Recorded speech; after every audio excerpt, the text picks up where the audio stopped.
Hello everyone. Let's try to solve this question from the chapter Calorimetry.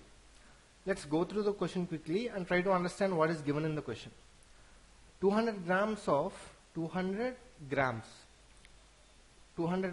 mass of a certain metal at 83 degrees centigrade is immersed in 300 grams of water at 30 degrees centigrade. So mass of metal is equal to 200 grams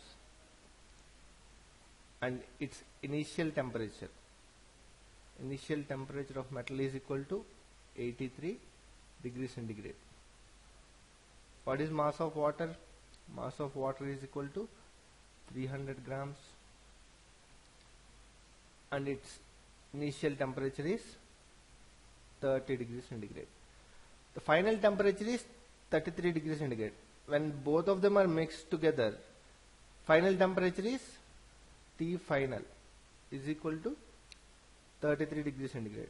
So it will be same here also. T final is equal to 33 degrees centigrade. We already know that from our basic understanding, heat will flow from high temperature body to low temperature body. In this case, heat will flow from metal to water. Why? Initial temperature of metal is more than water, right? Initial temperature of metal is 83 degrees centigrade. Initial temperature of water is 30 degrees centigrade. That's why heat will flow from metal to water. So who is losing heat? Metal. Who is gaining heat? Water. And also you can see that there is no phase change. There is no change in the phase. What else did he give?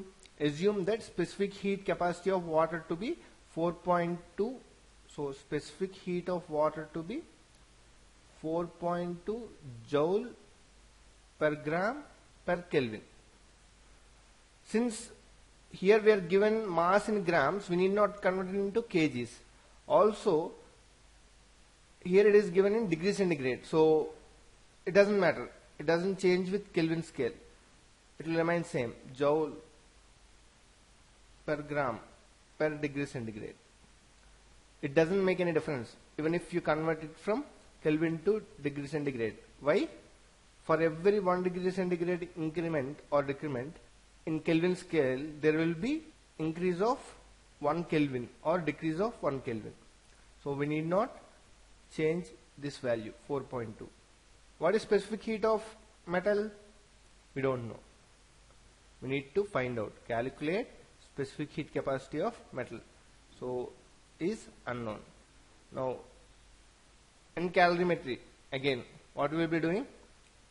We just equate heat lost to heat gain. How will you calculate heat lost? Mm mass of metal into specific heat of metal into change in temperature. Change in temperature is T metal initial minus T final. That is equal to mass of water MW into specific heat of water SW into change in temperature is TF minus TWI. Now try to understand here, okay. Here we took TMI minus TF and here we took TF minus TWI. Why? Because here TMI is greater than TF, here TF is greater than TWI.